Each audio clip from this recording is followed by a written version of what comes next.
That's correct, Senator. Thank you. Thank you, Chair. Thank you. Okay, Senator Ludlam. Thanks, Chair. Staying with this general theme, I've got a couple of specific questions around the NB2 decisions that have been made for WA. The Perth Public Transport Package in the budget, $500 million was allocated over a period of 10 years.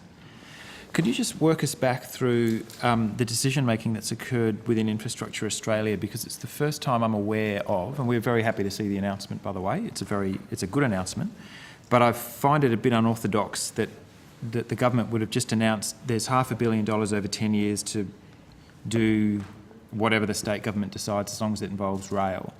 That's not the usual template for Infrastructure Australia prioritisation decision-making, is it? Senator, the department can provide more advice about the funding package. We've been working closely with the West Australian Government, as you know, on a range of road and rail projects and public transport solutions for Perth and indeed other parts of the state. You'll be aware that the Commonwealth has funded the work currently going on in the centre of Perth with the Northbridge project, and we've been working with the West Australian Government on the potential for light and heavy rail solutions for Perth, as well as potential and some discussion around the greater role that buses may play as part of that. Yeah. And my understanding is, and the department would be better positioned on this, is that the federal government has offered further funding subject to the formal process through Infrastructure Australia. That's correct, Senator. And as you might be aware, the federal government has already committed $4 million to part of the light rail planning study. That work's underway, and what this commitment does is makes a provision over the 10-year period of $500 million. Yeah, but it didn't appear to be conditional on any given project getting up. So the state government could just as easily say, thanks for that, we're going to spend all of it on the airport link, for example. Well, no, Senator, it'd be subject to agreement by governments. Okay, so one of the conditions the Commonwealth's placed is some of it needs to be spent on the new light rail project. Senator, it's a provision that's made and it's subject to agreement by both governments. But what is the provision? I haven't seen it. You've seen it. What is the provision? No, the provision is the quantum, $500 million. Yeah, but for what? Could it be spent on just one or just the other, or do both projects need to proceed for that funding to proceed? No, you're right, Andrew. Senator, that's yet to be determined. The provision's been made in relation to the Metro Area Express, the light rail project, and also the airport rail link project. We'd be working with the Western Australian Government over the next period of time. Certainly the business cases are still being produced on those projects. Okay. The provision's important because it signals a strong commitment to those public transport projects. But as you would have seen from the government's commitment to Brisbane Cross River Rail and also Melbourne Metro, there are different ways of funding these projects other than just a payment. And so those kind of projects might also have public-private partnerships involved. Yeah. So the provision may be sufficient for both projects, but we're yet to see the business cases and work with the West Australian Government on how that will end up. All right. As I say, it was a welcome announcement, and I read it that way as well, that it's a sign of commitment that these projects are going to get built and that the Commonwealth is there. What happens if there's a change of government in September? Mr Abbott has said there'll be no urban rail funding at all. So does that work just stop dead? What happens to the $4 million, for example, for that study? Well, the money for the study is committed and is being expended. I can't comment on what an alternative government may wish to do. I think you've referenced the fact that there have been public statements made. It'll be a matter for an alternative government if they wish to change. Certainly the current government has made clear its position in relation to funding of urban rail. Okay. So you've said the $4 million for the study for the Perth Light Rail project has been expended. It's been committed. Committed. Is that study still underway, to your knowledge? Yes, it is. It's underway, Senator. All right. I'll come back to this later, perhaps, because I know Mr Deegan's time is a bit short. The ratio of road to rail in the new nation building program for WA is 31% rail to road. Was that the sort of ratio that Infrastructure Australia had in mind before these funding decisions were committed?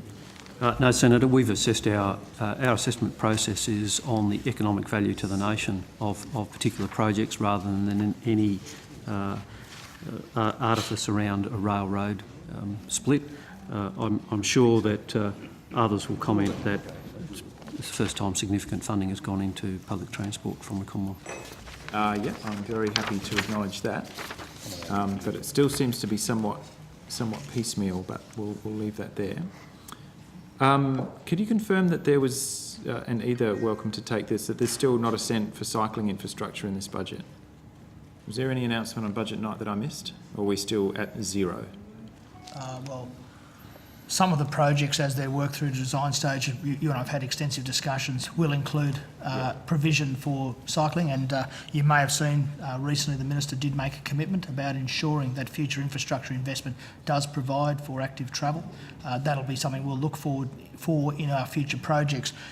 There is not a dedicated active travel program, but there is extensive funding in the Nation Building Program, which we devoted to including active travel options in all of our projects. Yeah, so with the status quo being you only get cycling funding if a freeway comes with it. Well, it would depend on the project and how we best manage active travel within that project. It's not as clear cut as the way you'd present it. I will hold to that line until you can show me any cycling project that's been funded that doesn't involve a freeway. But if you've got any you want to point out to me, I'll stop saying it. Well, as I say, as some of the projects develop, I'm sure we'll see a focus on active travel. But nothing today. Well, as I say, I think the projects will include provision for active travel. It's amazing. In terms of, just coming back to Infrastructure Australia, while you're here, Mr Deegan, you talk about freight rail being good for the environment, and you've developed, I think, some quite sophisticated metrics around triple bottom line for analysing the impacts of public transport, or why you might prioritise public transport, and also diverting freight, some of the freight task off road and onto rail. Can you just tell us, though, because it appears to me from looking back at the work that's been done in NB1 and now the way things are unfolding with NB2, that you would tend to apply different sets of assessment to, if you're proposing a freeway be built, you would tend to apply different analytical tools to freeway projects than you would for rail. So in the rail projects, it looks as though Infrastructure Australia does total up the social benefits, but they're never assessed or negatived out of a freeway, for example, of a road project. Senator, we provide the same application, the same process to projects as they come through the door, whether they're road, rail, energy, water or others. You apply exactly the same methodology no matter what it is. That's right, Senator. So how do you weigh non-monetary impacts into project assessment, and do you weigh them differently if it's a road project to a rail project? Senator, perhaps taking a step back, one of the issues that when we started was a look at the national strategic approach around a host of issues, and in the transport space we've pushed fairly hard for a nationally consistent approach to freight, whether that is road or rail, and how those issues are measured. For example, rail noise. How is rail noise considered as a social impact within the freight corridors? Our advice to governments has been that the corridors of significant national freight importance should all be considered in the same way, and the social impacts of various issues, for example rail noise, would also be considered in the same way as we do as a nation around our airports. Yeah. So what we're trying to do is create a methodology that treats like for like and deals with these issues. And similarly, if you're on a freeway, road noise and the sorts of issues that would impact, that as the licence from the community to operate is extended, that these things aren't taken for granted. So that we take that as a qualitative issue in a broader strategic sense, and then bring that down into assessing particular projects is the approach that we've taken. Okay. Are you able to provide us with a list? So rail noise is one interesting one. Could you provide us with a list of the non-monetary impacts that are included for all projects if they're rolled across all lines? I'll take that on notice, Senator. Yes. Is that something that you're likely to be able to do? Yes, Senator. It is. Okay, that's great. That would be very helpful. And any kind of sensitivity or how you weigh those different factors against each other? Sure. Because I understand there'd have to be a fair bit of subjectivity applied. There is subjectivity with it, but we do try to take these issues into account. Okay.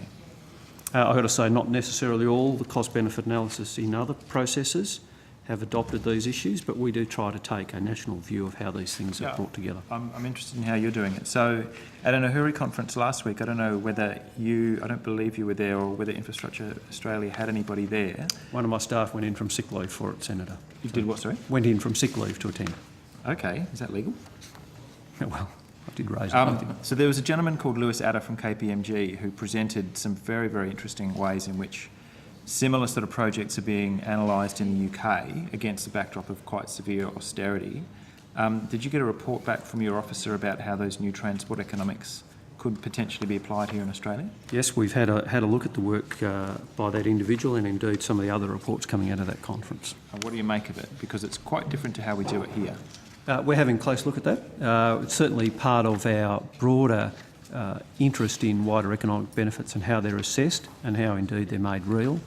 So we'll be taking a further look at his work. Would you agree the biggest distinction I drew between the way it's done in the UK and the way it's done here is that we focus on single projects, and you are forced to evaluate projects as they're fired at you from state governments, whether they're piecemeal or integrated or what, whereas in the UK they're taking a whole of community or whole of city approach?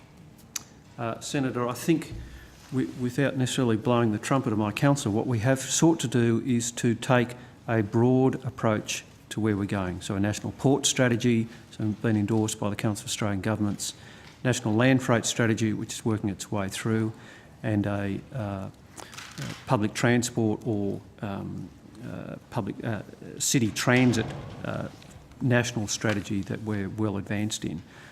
Like you, we think these individual projects should be considered as part of a broader network, and so that these broader issues are considered at the same time rather than just project by project. And indeed, we think it's one of the flaws of the system to date. Yeah, well, I think that sounds like you were cautiously agreeing with me. There's no caution in the agreement. Okay, well, that's very unusual for an estimate session, so that's good. Because IA funding has been criticised for being single project based, there's not necessarily a lot you can do about that if states and territories are just flipping individual pieces of work at you. And what we've been trying to do is to consider these projects within that broader perspective. Certainly ensuring that these projects provide economic value to the nation is an important part of it, but also then in terms of network conditions, what sort of impact will it have on the broader network? So we have been saying things about pricing road traffic in cities as a part of a network approach to how you might then invest in further assets, should be that the way that governments want to proceed. In terms of transparency, so that we can get a better handle on how these valuations are made, is there a reason why IA won't release the full CBA for projects once they've been funded? We provide our analysis for projects at threshold and ready to proceed each year when we release our public report. But the analyses themselves are not produced? We provide the analyses, or our analyses of these projects at threshold and ready to proceed To the each year. states or to the public? They're available on our website. You've released everything, for example, including the Vic Regional Rail Link, which is, I think, the largest. We release our analysis of the projects in those two final categories. Other projects are early stage or real potential. There's still clearly more work to be done. Yeah, I think that's the problem that we ran into with the Perth Light Rail, that the state was unwilling to release its submission. How would you characterise To be fair to the West Australians, it is, in our view, at an early stage of development, that rather than releasing or embarrassing people, either at their end or indeed at the Commonwealth end, there is a series of quite detailed discussions going on about, have we got this right, how do we make this work, how does that fit into the network model that you've just referred to for Greater Perth, what are the issues around land use, density and the like that we might collectively consider in a different manner. And the West Australian Government have been very active in those discussions. Yeah, I'm a bit alarmed to hear you're stating effectively that it might have been embarrassing if their first round of submissions had been released. It's information that could be taken in a different way. This is the beginning of a process. They've been very good at what they're doing, and have responded very positively to the questions. Okay. It's often some of these things are taken out of context, and indeed some of the media coverage is sought to embarrass the government. I don't think that's reasonable. Well, we just want the project built, but the more that's in the public domain, as far as I'm concerned. And Senator, and that's where we would disagree with you. It's not just about the projects being built. It is, are they the right projects that meet the network issues and the broader planning concept to which you've referred?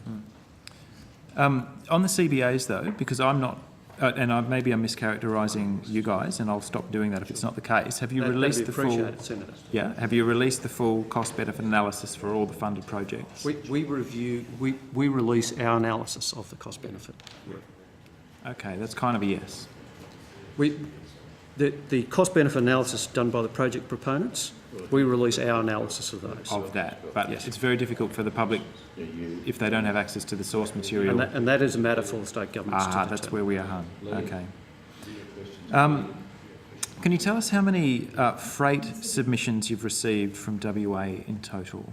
It might be on notice. Take that on notice, but there's very active discussion, particularly with Minister Buswell and his department. The projects around freight moving in and out of Kalgoorlie to the various ports is one project that we're actively engaged. You may have seen that the West Australian Government has just released their freight strategy. We're poring over that at the moment as an interactive process with the West Australian Government, dealing particularly with their general port issues, but also the larger ports up in the Pilbara. All right. Last one from me on freight. Have you ever received a submission from the state government on the Wiluna to Meekatharra Road, which I think I've taken up with you before, as the last section of unsealed state highway between Kalgoorlie and the Pilbara? There's certainly been discussion around that project. I think it's again, the department may be better able. I think there's been some discussion, again, as part of their freight strategy on that project as part of a broader network. Okay, but no, you wouldn't say that there's any proposal before you? There would be a proposal before us, yes, Senator. There is. Is that new information? I think last time I asked there was not. I would need to check. Yeah, if you could. What the nature or the character of the proposal is. That's not something that you folk would have in hand yet, is it? Okay. Yeah. If you I'll take that undertake one on, to it's check a that. very important little tiny piece of the network, that's all. I'll leave it there. There is some work going on with the Portlink study, which we're happy to With give the you what, sorry? The Portlink study, which we're happy to give you an update on in relation to freight movements. Mr Wood might just give you an update.